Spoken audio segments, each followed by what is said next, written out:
जिस नीतीश कुमार ने पिछले 20 सालों में बिहार की दिशा और दशा बदल के रख दी, वो बिहार जो गुंडा राज और गरीबी के साए में बुरी तरीके से डरा और सहमा हुआ था, उस बिहार को नीतीश कुमार ने निकाला और ऐसी स्थिति में लाके उस बिहार को रखा जो आज वही बिहार पूरे देश में एक एग्जाम्पल सेट करता है अपने आप में।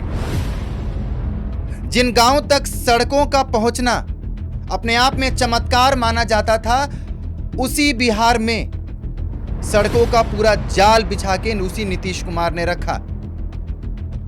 उस नीतीश कुमार ने शराबबंदी करके अपने आप में एक मिसाल कायम की।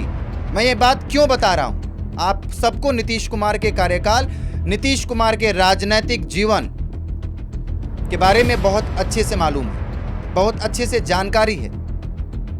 लेकिन क्या आप सोच सकते हैं कि वही नीतीश कुमार कितनी शांति से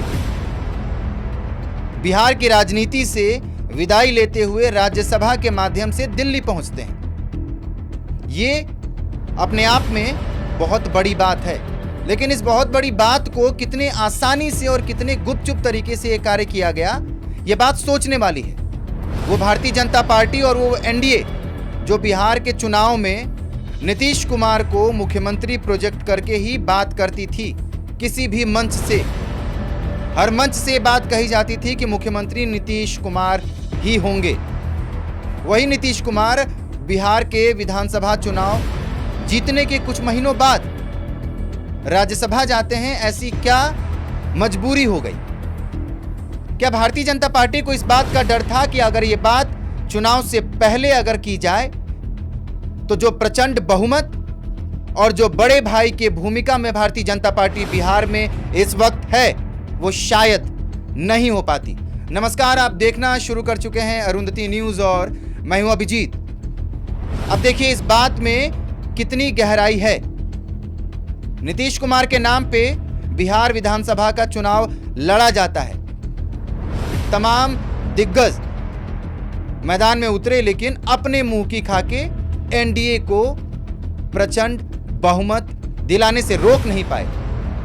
नीतीश कुमार की पार्टी और उसके साथ भारतीय जनता पार्टी ने खूब भर भर के वोट पाए और भर भर के विधायक उनके बने।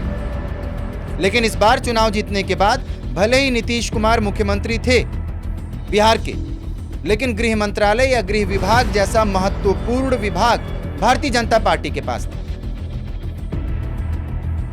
नॉर्मली गृह विभाग मुख्यमंत्री के पास रहता है, लेकिन ऐसा कुछ नियम नहीं है। अन्य प्रदेशों में भी ऐसा देखा जाता है। लेकिन पहली बार भारतीय जनता पार्टी खास करके बिहार में बड़े भाई के भूमिका में आई।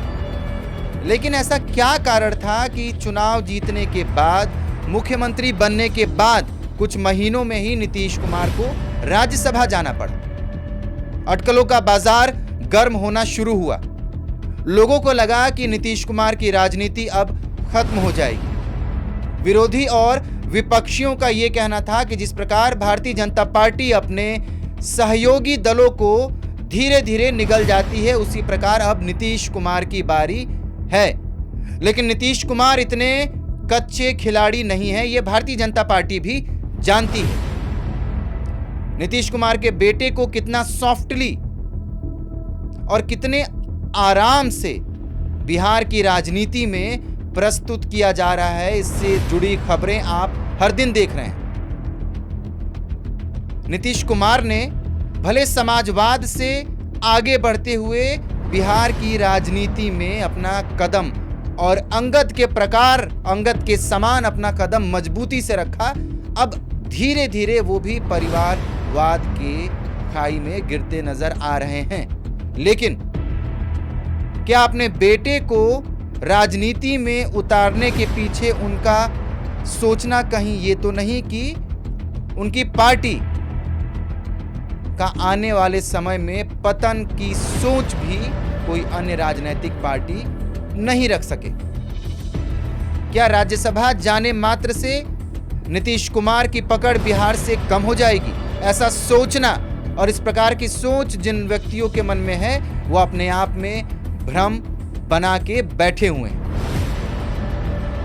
तमाम ऐसे समय और राजनीतिक घटनाक्रम आपके सामने पिछले 10 सालों में हुए हैं, खास करके नीतीश कुमार के साथ या उनको जोड़कर, जो इस बात को झुठला नहीं सकते कि भारत की राजनीति वर्तमान में नीतीश कुमार के बिना संभव नहीं है।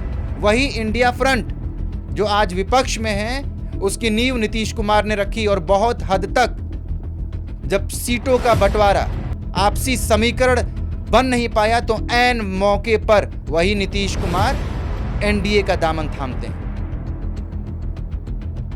अब देखना यह है कि राज्यसभा जाने के बाद नीतीश कुमार सेंट्रल राजनीति, केंद्र की राजनीति में किस प्रकार की भूमिका में रहते हैं। और देखना यह भी होगा कि उनके मुख्यमंत्री पद छोड़ने के बाद अगला मुख्यमंत्री जिसकी बात हो रही है अभी तक कि वो भारतीय जनता पार्टी से होगा, उसके कंधे पर ना ही सिर्फ भारतीय जनता पार्टी बल्कि नीतीश कुमार की भी साख होगी। खबरों में बने रहने के लिए देखते रहिए अरुण न्यूज़। आपका बहुत बहुत धन्यवाद।